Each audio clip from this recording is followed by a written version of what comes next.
Olá, meus amigos, tudo bom? Alunos da FEMAF, do curso de Pedagogia de Lago da Pedra, professor Francisco Cordeiro. Vamos dar continuidade à nossa atividade e à nossa disciplina Educação, Direitos Humanos e Diversidade. E no tema de hoje, no nosso terceiro encontro, nós vamos conversar um pouquinho sobre a educação em direitos humanos e o currículo, né? O seu processo institucional, como é que se deu esse processo da educação em direitos humanos e currículo, certo? Então a gente vai estar abordando hoje especialmente essa questão do currículo e da inserção da educação dos direitos humanos, tá certo? Então a gente compreender o que é o currículo e aquilo que é trabalhado nas escolas, né? São as áreas de conhecimento, a forma como é trabalhado, a dinâmica de aprendizagem, do processo ensino-aprendizagem dentro da escola, certo? Então, a gente compreender como é que se orienta, que se trabalha essa relação e essa educação em direitos humanos dentro das nossas escolas. É o que o texto vai abordar, um texto de Rosa Maria Godoy Silveira, que vai fazer essa discussão e essa abordagem. Então, a educação em direitos humanos, o seu processo constituinte no campo de estudos.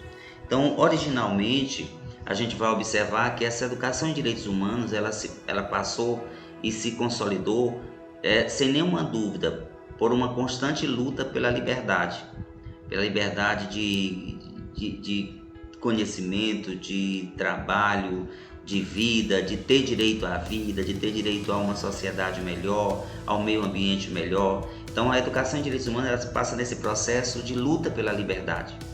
E aí a gente passa, logicamente, se você está lutando por essa liberdade, nós vamos também ter uma outra área que é importante para a consolidação dos direitos humanos, que é a emancipação humana como a ideia motriz, a ideia força, essa emancipação do sujeito, essa emancipação da sociedade, do mundo, para que ele possa estar cuidando do meio ambiente, cuidando da sociedade, cuidando da vida, de proteção dos direitos da criança, do adolescente, do idoso, das mulheres, das minorias, né? A conquista dessa autodeterminação dos povos.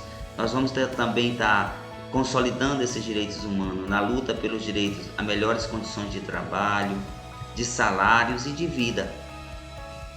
A conquista, lógico, para o bem-estar social, um estado de bem-estar social, uma sociedade em que todos possam crescer, se desenvolver e viver dignamente. Direito à autodeterminação dos povos também é uma luta pela educação em direitos humanos.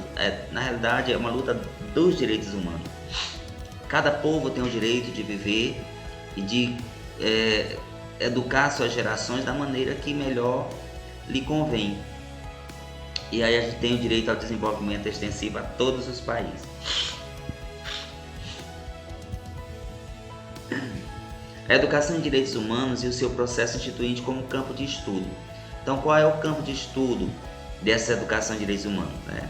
E aí a gente vai observar que nessa área a gente precisa trabalhar a interdisciplinaridade. Não dá para definir a educação em direitos humanos como apenas uma disciplina isolada em que iria resolver os problemas do mundo, do país.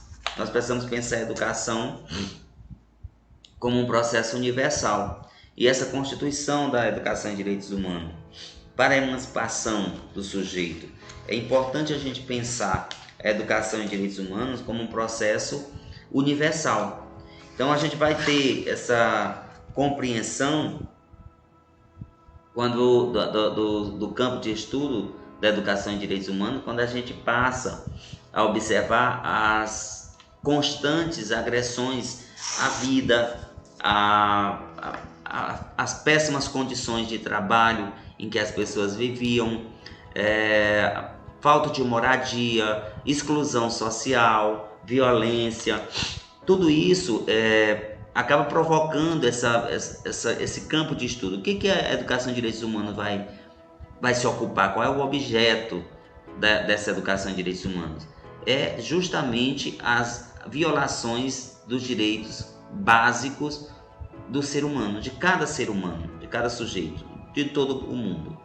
No Brasil, a gente vai observar que somente na década de 1960, década de 60, 64 a 85, no Brasil essa questão da defesa dos direitos humanos ela vai crescer com as lutas contra os regimes autoritários, que é a ditadura militar. Então a agressão, a prisão sem o devido processo legal, o exílio de centenas de pessoas para outros países por ter uma opinião política diferente da que o governo defendia e daquela que o governo pregava. Os estudantes, professores que foram expulsos do país, deixaram de ensinar, centenas de prisões, desaparecimento de pessoas, porque tinha uma opinião política diferente. E aí você vai observar que isso era uma agressão. O direito à liberdade, foi tolhida a liberdade das pessoas. E essa briga por liberdade acaba culminando com a briga e as lutas contra o regime autoritário que se instalou no país, no Brasil, de 1964 até 1985. E aí, a partir final da década de 70, nós vamos começar um período de redemocratização do país, né? E aí vem com muita força essa ideia de liberdade, de direito ao trabalho, de direito à vida, de direito de votar e de ser votado, direito de participar das decisões políticas. Esse processo de redemocratização ele vai culminar na Constituição de 1988, que é a nossa Constituição Cidadã, e essa Constituição ela vai trazer uma série de garantias que, para alguns legalistas, eles até dizem que a nossa Constituição é uma Constituição garantista. Ela traz uma série de garantias para a sociedade, para as pessoas, o direito de participar, o direito de se associar ou não se associar, o direito de ter uma religião, direito de ter uma opção sexual, enfim, todas as garantias, direito a um trabalho, a ser pago dignamente, a ter uma carga horária digna de trabalho e ser remunerado por isso. Então essas garantias sociais, direito à assistência social, enfim, direito à moradia, à educação, à saúde, à alimentação, ao lazer, ao bem-estar social. Então essas garantias, ela culmina nesse processo da Constituição de 88, e aí nós vamos ter, na década de 90, o Programa Nacional de Direitos Humanos, e em 1996, a Lei de Diretriz e Base da Educação Nacional, Lei 9.394, ela vai trazer as diretrizes da educação e o currículo da educação para todo o país. Então a gente observa. Então como é que essa questão do currículo em direitos humanos, a educação em direitos humanos e o currículo escolar, como é que se dá isso? Como é que vem se concretizar? Como é que se concretiza a educação em direitos humanos na escola? E aí nós temos 3 pontos importantes a ser observados. Primeiro, para a gente ter essa educação e os direitos humanos defendidos e trabalhados na escola, a primeira coisa que a gente tem que fazer é respirar essa defesa do direito do direito do outro, do direito a ter uma vida, a ter uma moradia, a ter uma alimentação digna, a ter uma sociedade segura, a ter direito de participar, a ter direito à liberdade de expressão, enfim, a ter um trabalho e ser pago por ele. Então, tudo isso nós precisamos respirar essa garantia desse direito social, desses direitos sociais. Então, a gente precisa todos respirar um ambiente, um meio social saudável, assim como a gente deseja respirar um ambiente saudável.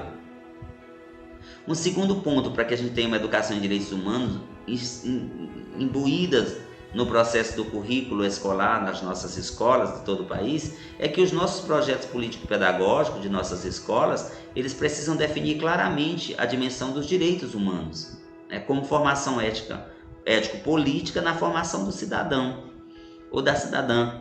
Então a gente precisa pensar o nosso projeto político-pedagógico garantindo que as pessoas tenham o direito de participar, tenham o direito de ter uma opinião diferente, de ser respeitado e de respeitar, de ter o direito à aprendizagem de qualidade, a um ambiente escolar saudável, produtivo, democrático, para que a gente possa construir essa educação em direitos humanos. Esse é um processo de construção, não está nada pronto, não está acabado. A gente precisa construir coletivamente. Todos têm a sua participação. Todos precisam participar e ajudar nesse processo.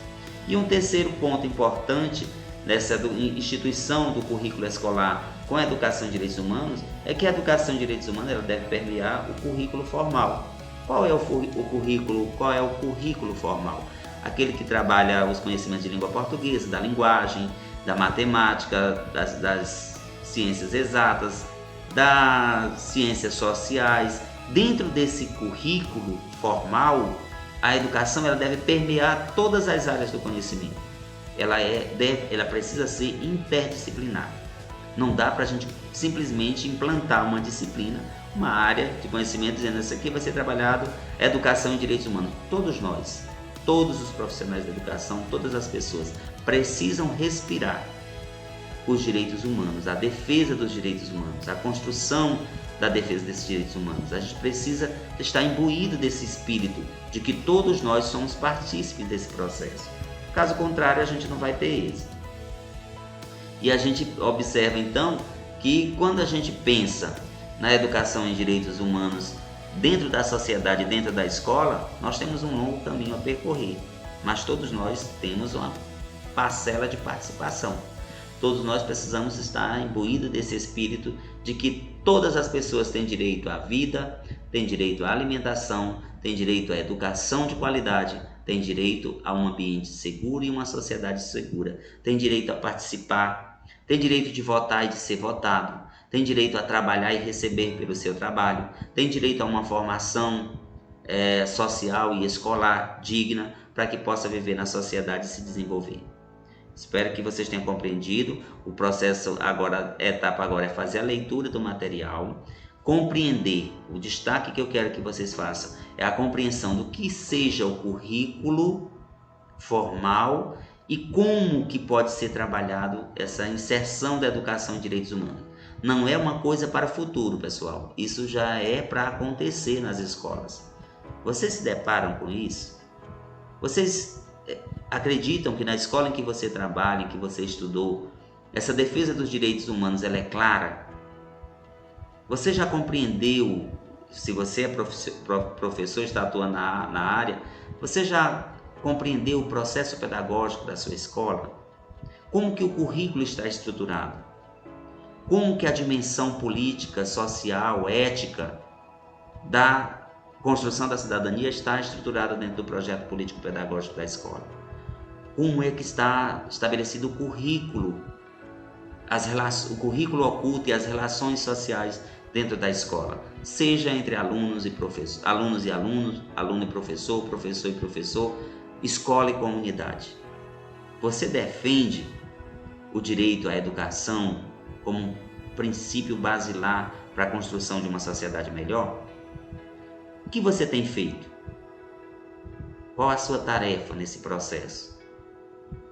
Você tem potencializado os seus alunos para que eles possam defender os seus direitos e compreender o direito do outro e respeitar o direito do outro, respeitar as diferenças, respeitar os seus limites e saber ter limites? A atividade eu vou passar no material da plataforma da instituição. Um forte abraço, fique com Deus, bons estudos e uma boa semana. Que Deus abençoe a todos.